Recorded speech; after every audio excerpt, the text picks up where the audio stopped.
When it comes to covering spring training, by the time you get to this point in the month of March, you've pretty much, for the most part, uncovered the majority of things that are new, things that are different compared to last year, whether that be pitch mechanics, whether that be batting mechanics, whether that be someone throwing a new pitch or altering the grip on a pitch they've already thrown. And we've talked a lot about some of the changes that a lot of guys in camp have been making, whether that be Marco Luciano transitioning from infield to outfield, or Logan Webb tinkering with his changeup grip, or what else has there been there? Landon Roop throwing a cutter, things of this nature. And by the time we get to this point in the spring, we've talked about them for the most part. We've written about all of those things for the most part.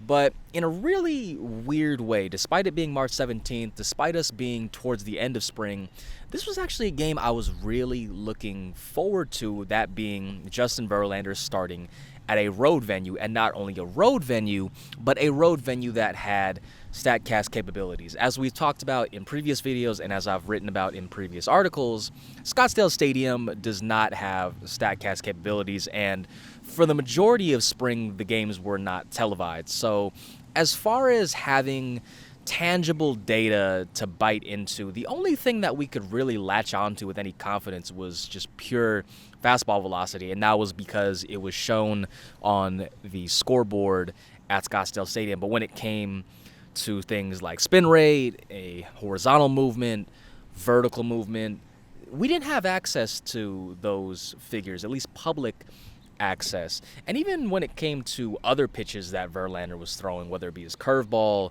his slider, his changeup, we would have velocity and we would be able to gauge, maybe just based off movement patterns and velocity, what pitch was what. But it was very difficult to parse out which pitches were being thrown. It was very difficult to, ascertain a lot of the stuff that you would see on Baseball Savant during the regular season, and a lot of stuff you kind of take for granted. But today, Verlander starts today, one where he threw 5 scoreless innings, had 6 strikeouts to 2 walks, lowered his ERA in spring training to 1.69. Today was the first opportunity we've had to really dive into what's happening under the hood, because, again, Camelback Ranch has Savant data. Let's start simple. Let's ease into this with velocity. Everybody knows velocity. Velocity is how fast you're throwing. And Verlander's velocity was pretty healthy today. I want to say it was 0.8 miles per hour higher compared to where it was last season. I think last season was the first time, if I'm remembering correctly, that he didn't at least average 94 miles per hour with his fastball, which that was due in part to the aforementioned neck injury as well as the shoulder thing that he was dealing with. So the velocity was very healthy. And not only was the velocity very healthy, but he saved his best for last. His final at-bat of the day was against Luis Robert Jr., and the 5 fastest pitches that he threw today were in that final at-bat against Robert. And not only was it the 5 fastest, but he reached back to throw 96.5 miles per hour, which if you go back to last season, he only touched that velocity 7 times of every single fastball that he threw. So the velocity was in a very, very healthy place, especially considering he still has that ability to turn it up on command. And for those of you who are unfamiliar with the famous inning that Justin Verlander had against Cleveland more than a decade ago, I highly recommend watching it. If you just search Not Happy JV, it's a very fascinating exercise in what Justin Verlander was capable of doing in his prime when he was mad. But let's move on from velocity and let's graduate to spin rate. When I did my video breakdown on Justin Verlander about a month ago, maybe a month and a half ago at this point, one of the points that I brought up was that his spin rate on his 4-seam fastball was noticeably lower, and it was part of what was a bit of a downward trend, where in his prime his spin rate was about the 2,500 RPM or revolutions per minute range.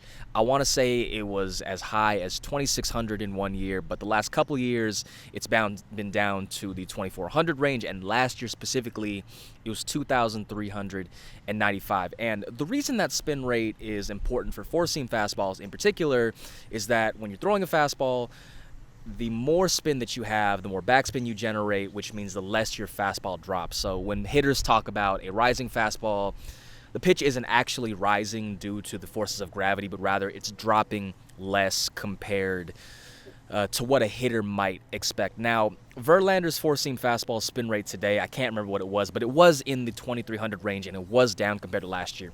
It's still well above average compared to the average starting pitcher in Major League Baseball, but it is significantly lower compared to where it was when he was at the peak of his powers, and even as far back or as recently as 2022 and 2023, 2022 being the year that he won his third Cy Young.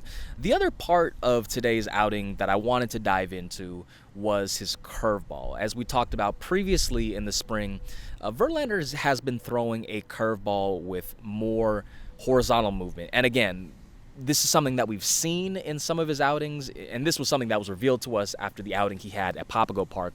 It was something that we've been able to see, but it's not something we've been able to really understand as far as the specific numbers, and today gave us that opportunity.